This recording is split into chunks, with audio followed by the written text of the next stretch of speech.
Hola, hola, ¿cómo están? Bienvenidos a Construyamos Ciudadanía. Hoy queremos hacer un análisis, por supuesto de manera muy personal, sobre los resultados electorales, sobre lo que pasó también en los días previos y por supuesto algo que a mí me da muchísimo gusto, sobre todo para la participación en Jalisco, es que había un riesgo latente de que Morena y sus aliados pudieran ganar por lo menos 12 de los 20 distritos que hay en Jalisco.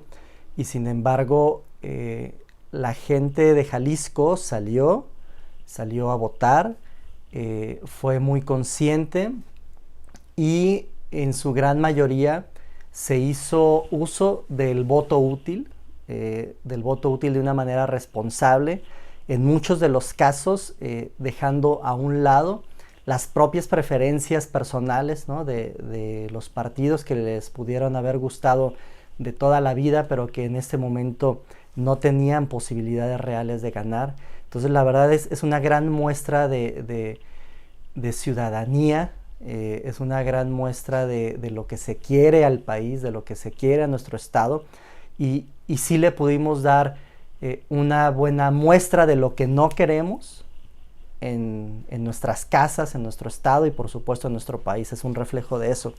Y como ustedes deben de saber ya a lo largo de estos días que se ha estado comentando mucho, esta parte de la participación que hubo en el país fue alrededor del 52% de la población la que participó.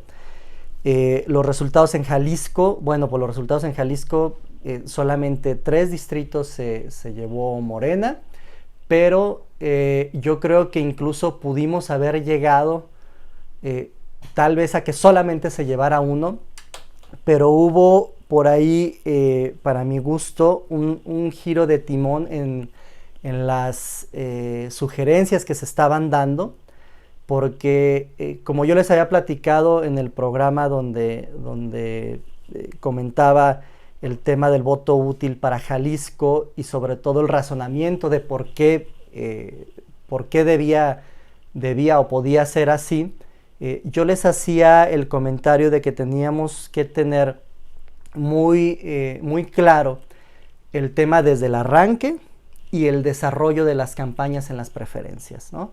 Que era muy complicado que alguien de una manera sorpresiva en último momento subiera en las encuestas y todo iba como de una manera más o menos ordenada, pero el último día en el que se podía hacer campaña parece que salió una encuesta telefónica en la que hizo que se giraran en teoría las preferencias, ¿no? Y después hubo mucho cruce de información encontrada de las mismas personas que habían hecho recomendaciones.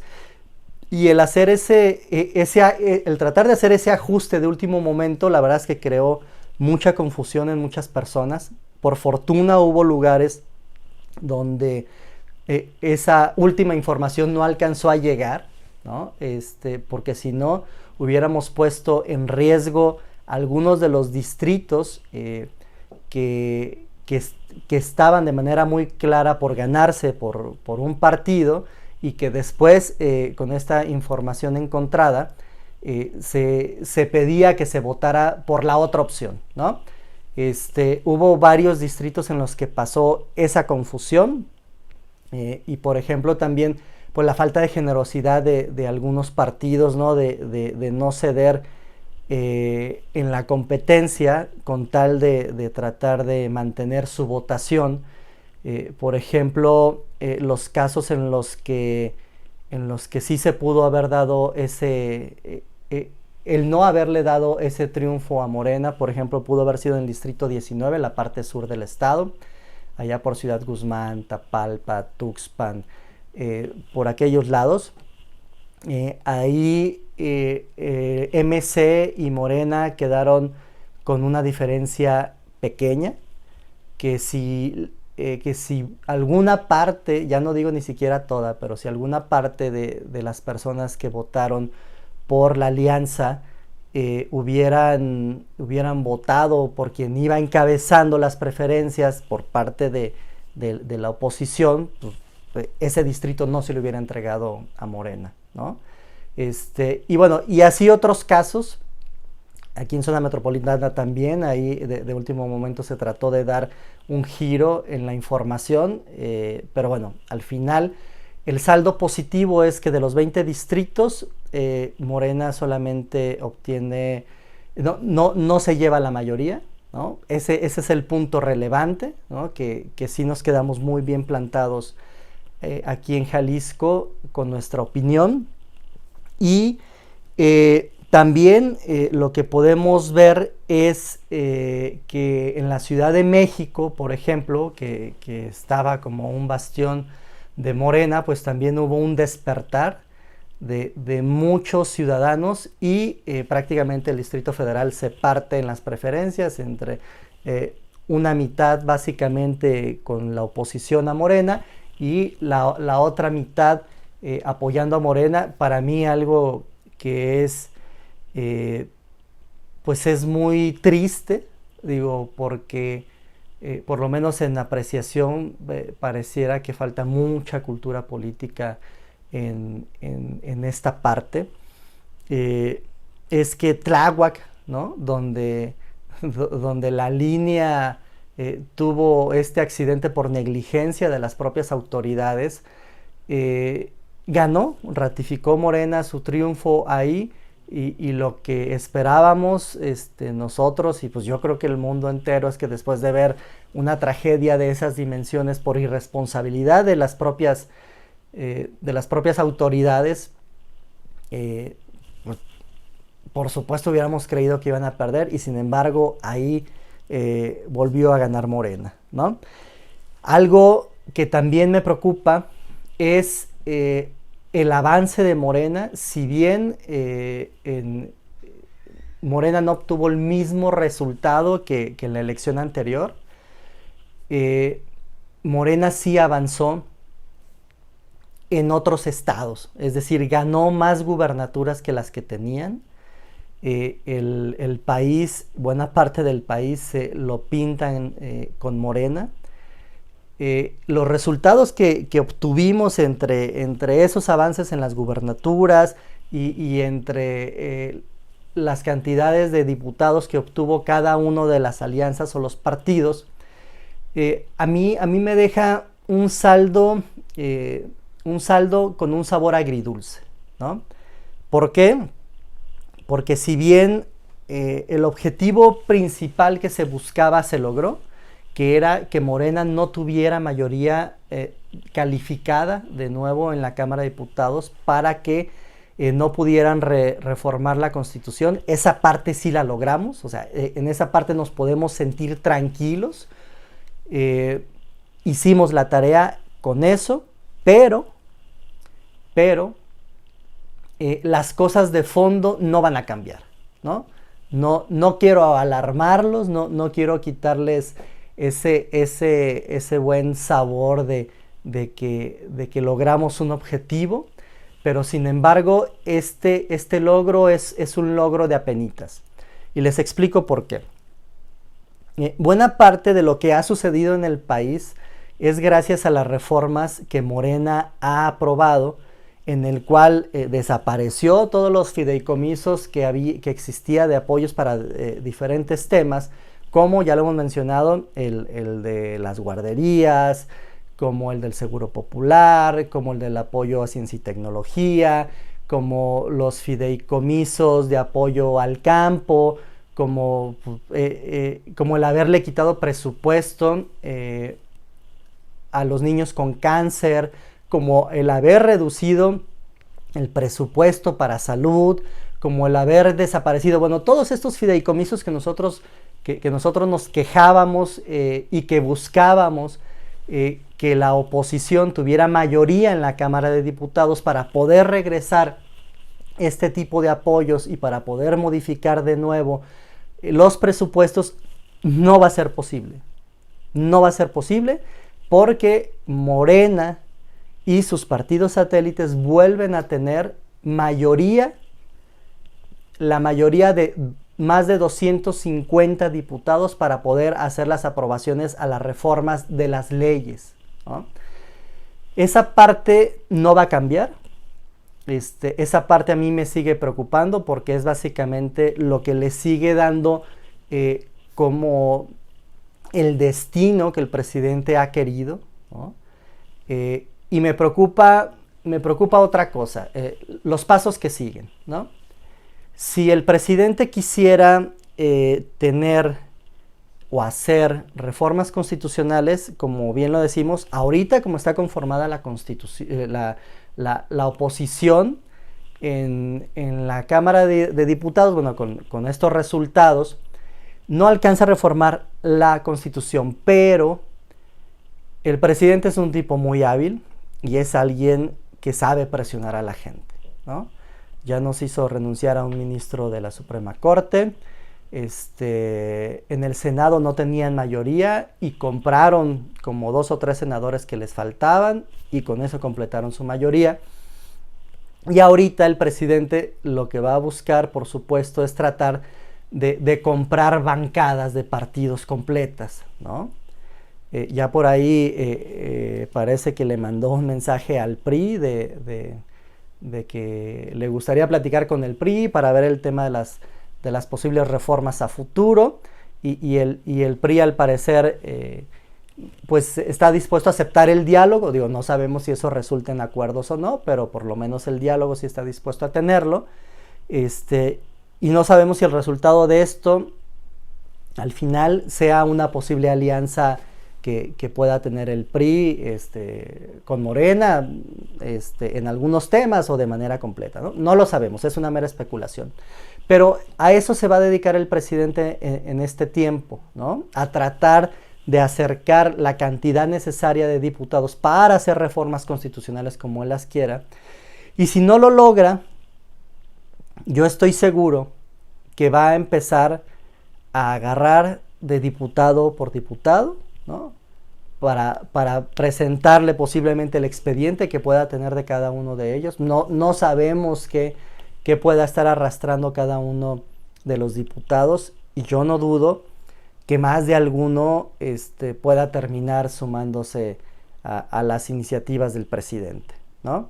Digo que tampoco se trata de estar todo en contra, porque como bien se puede ver en las estadísticas de votación por fracción, pues muchas veces todos votan en el mismo sentido, y cuando hay cosas trascendentes, pues es cuando se marca la diferencia entre quién está de qué lado de la democracia, ¿no? O con qué visión de país congenian.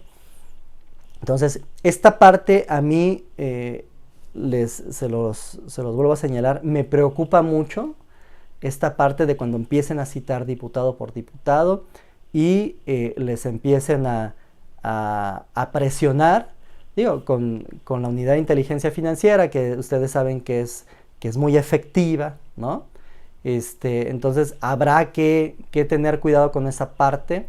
Ojalá los diputados cierren filas entre ellos para que la presión que les puedan hacer no prospere y el presidente tampoco prospere en sus intenciones, ¿no? Esta parte tenemos que estar muy atentos, tenemos que estar muy vigilantes, y también tenemos que seguir siendo una sociedad muy participativa. Por si alguno de estos diputados empiezan a dar esos brincos, pues seamos lo suficientemente significativos para nosotros poder hacer el reclamo o la protesta con el diputado que sea, y si es de nuestro distrito, pues no dejarlo en paz, ¿no? Para que no hagan ese tipo de cosas. Ahora, yo les platicaba esta parte de lo que sí podrían reformar ahorita Morena con sus aliados, ¿no? Que son las leyes, pero no las constituciones. Ahora, algunos podrían decir, bueno, pues son leyes secundarias que mientras la Constitución no la toquen, todo está bien. Sí y no. Sí, no, digo, estrictamente en un sentido jurídico es un no, pero recuerden ustedes, y es precisamente en el proceso que estamos inmersos también ahorita, recuerden ustedes que la propia Constitución señala el periodo que deben de durar los ministros y también las presidencias en las que cada ministro sea presidente de la Corte, y que reformaron una ley secundaria para ampliarle el periodo al actual presidente de la Suprema Corte. Entonces, yo creo que a partir de lo que decida la Corte respecto a esta modificación a su ley orgánica, yo creo que nos va a dar cierta luz de si la Corte va a permitir que se reforme la Constitución a través de las leyes secundarias, ¿no? O si no lo va a permitir, y entonces sí le podamos meter un freno al presidente con este tipo de reformas. Eso lo tenemos que tener también muy claro, porque, insisto, si la Suprema Corte decide que estas reformas para la ampliación del periodo del presidente de la Corte las da como válidas, entonces eso quiere decir que posteriormente le va a abrir la puerta al Congreso para que a través de reformas a las leyes secundarias se modifique el sentido de la Constitución, digo, sin que se toque la letra de la Constitución, ¿no? Pero ya para lo práctico, en esa parte tenemos que estar también muy, muy, muy atentos. No podemos estar solamente a la expectativa y creyendo que con lo que ya hicimos en este momento es suficiente. No, es un paso, pero no es suficiente, porque el triunfo que tuvimos no fue contundente, ¿no? Insisto, los fideicomisos no van a volver. Los presupuestos los van a seguir aprobando tal cual como los quiera el presidente. Entonces, el único respiro que nos está dando esto que ya logramos es que no cambien la letra de la Constitución, pero falta ver si a través de la reforma a las leyes secundarias la Corte les pone un freno o los deja continuar. Ahora, ¿qué sigue? Pues está de entrada la intención del tema de que en el próximo año se haga una consulta para ver la ratificación de mandato del presidente o no. Ahí viene pues otro proceso en el que la sociedad civil, estas organizaciones ciudadanas que se han organizado, pues, valga la redundancia, que han estado participando, que han estado informando a la gente, que han estado muy activas, seguramente van a seguir consolidándose y trabajando. Qué bueno, eso es parte de lo que nosotros necesitamos, la sociedad en su conjunto. Pero sí, yo creo que tenemos que ser muy claros sobre los objetivos precisos para no poner luego metas que de entrada ni siquiera son legales, ¿no? Que como una idea puede sonar buena, pero ya al momento de ver su aplicación o hacer la traducción en temas legales, pues no va a fructificar, ¿no? O sea, de entrada podría ser una pelea fallida antes de arrancarla. Tenemos que seguir muy participantes, tenemos que tratar de encontrarle el modo para motivar a los jóvenes en la participación, para que no sean un factor alejado, ¿no? de las decisiones. Tenemos que seguir motivando para que cada vez haya menos abstencionismo. Esta parte del 52% de participación es buena, pero sin embargo, para mi gusto sigue siendo muy bajo comparado con la importancia de las cosas que se estaban jugando en este momento, ¿no? Insisto, tenemos un triunfo a la mitad. Yo hubiera esperado mucha más participación. Ahora se tendrá que revisar el análisis de dónde hubo mayor participación comparado contra la elección anterior.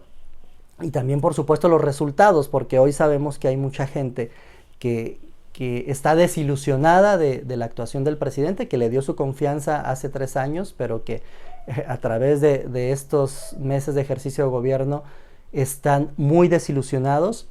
Entonces, tenemos que seguir convenciendo a ciudadanos de que participen, de que se informen, de que su participación sea razonada y sea constante. Porque esta lucha nos va a llevar por lo menos estos 3 años que siguen. Eso no lo duden. No se cansen.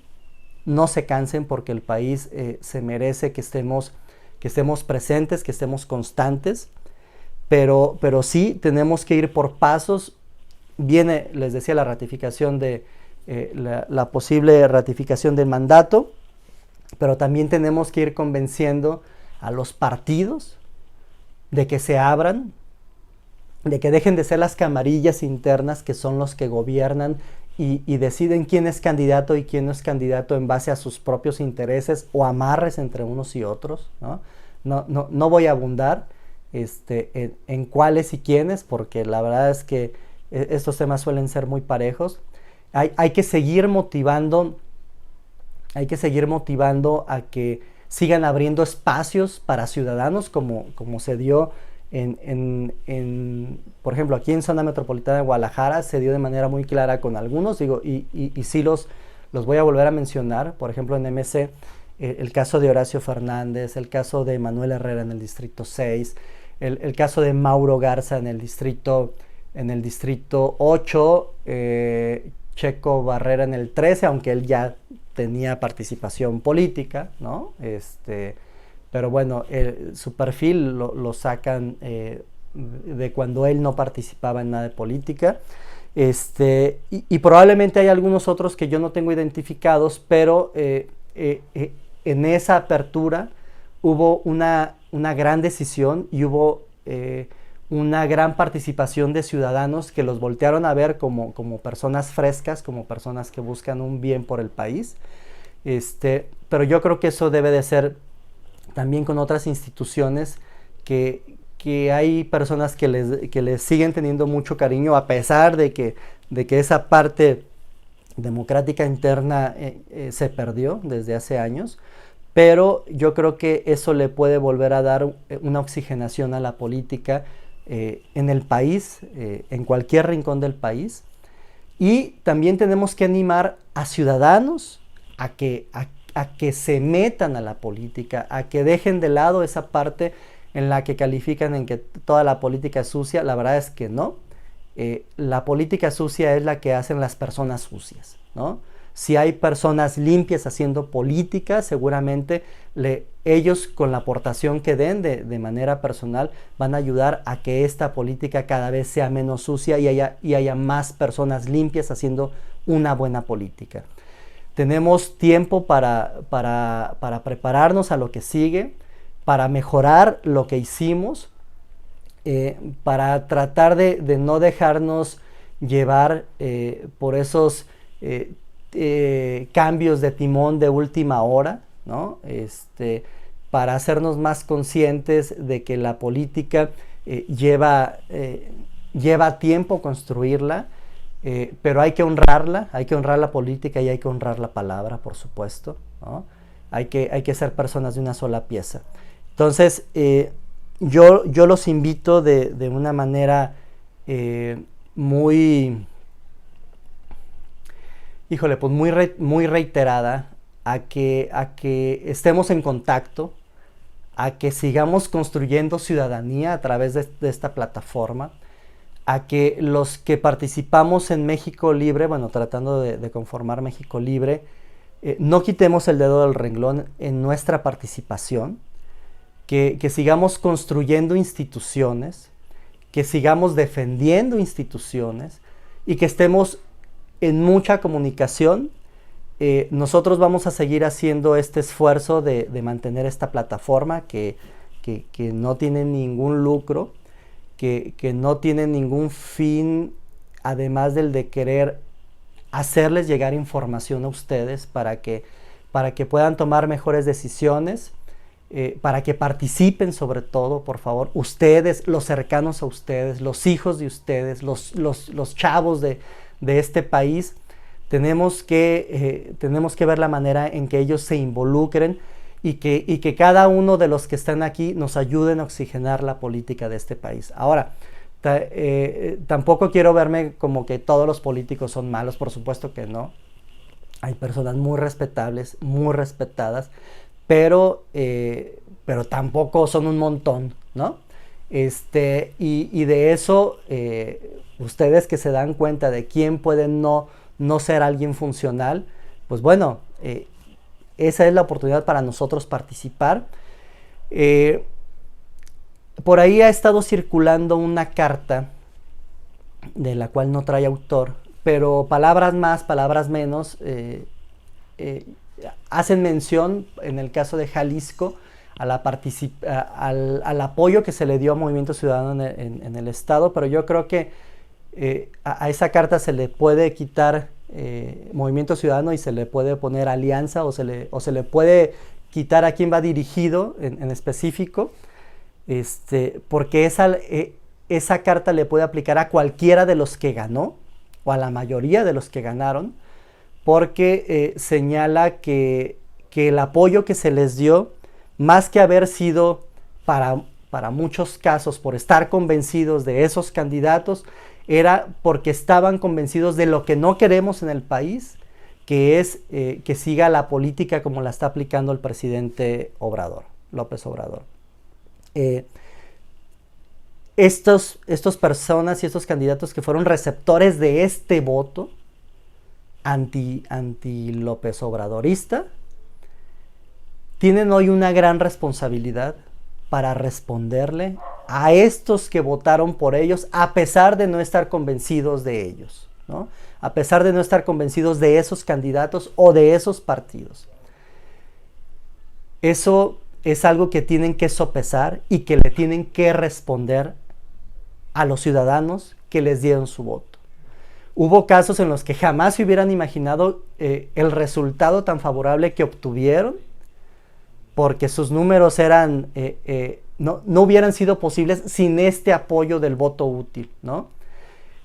Yo creo que en esa parte sí le tenemos que agradecer al presidente que haya despertado a tantas personas que no estaban interesados en participar, pero que gracias a sus malas políticas, hoy participaron e hicieron que en muchos lados no ganara de la misma manera en la que ganó la vez pasada. La vez pasada el presidente y su partido ganaron alrededor de 30 millones de votos, que ahí nos los presumían a cada rato, y hoy no volvió a tener esa misma cantidad de votos, ¿no? Sin embargo, tenemos que lograr para la siguiente que la votación, que la participación ciudadana sea superior al 52% de los que hoy asistieron, pero esa participación que despertemos, que sea a favor de un México diferente a lo que estamos viviendo en este momento. Tenemos que seguir construyendo esa participación. Insisto, por favor, no se rindan. Logramos algo, no fue todo lo que quisimos. Frenamos una parte y eso nos debe de tener contentos, pero no victoriosos todavía, ¿no? Tenemos mucho por hacer y yo los invito a que estemos en comunicación, a que estemos participando y a que vayamos viendo en el camino de qué manera podemos seguir construyendo, de qué manera podemos seguir fortaleciendo y en qué espacios de participación debemos de estar para poder lograr esto que tenemos que empezar a trabajar desde ahorita, y tratando de buscar que aunque suene a ideal, pues la gran mayoría de los ciudadanos podamos ir en una misma dirección, sin que al final haya estos cambios o giros de timón de última hora. Digo, sería un estado ideal, por supuesto, eso está muy difícil, pero vamos poniendo nuestro grano de arena, como ya lo hicimos en esta elección del domingo pasado, para que este buen rumbo que empezamos a marcar con la participación se consolide y se multiplique, ¿sí? Yo quiero darle las gracias por estar con nosotros hoy y por supuesto le quiero dar las gracias a los que hacen posible el programa, como siempre, de manera muy generosa, insisto, porque es una participación de puro corazón, ¿no? A Carlos, a Ana, a Edgar y a Jorge. Probablemente por ahí más adelantito tengamos ya participación con ellos. Ellos no habían podido estar presentes por las diversas tareas que tenían cada uno en esta etapa, pero ya veremos cómo mejoramos este programa y también volveremos al tema de las entrevistas una vez que esto se vaya clarificando y cada quien vaya tomando su espacio. Entonces, yo soy José Manuel Sánchez, les agradezco mucho el que nos estén acompañando hoy y nos seguiremos viendo en los próximos programas. Y no se les olvide darle like, compartir, digo, no sean gachos porque sí nos ven, pero pues denle ahí a la manita y compartan. Nos ha ido muy bien, pero hay que seguir distribuyendo y apoyando el programa. Que estén bien, hasta luego.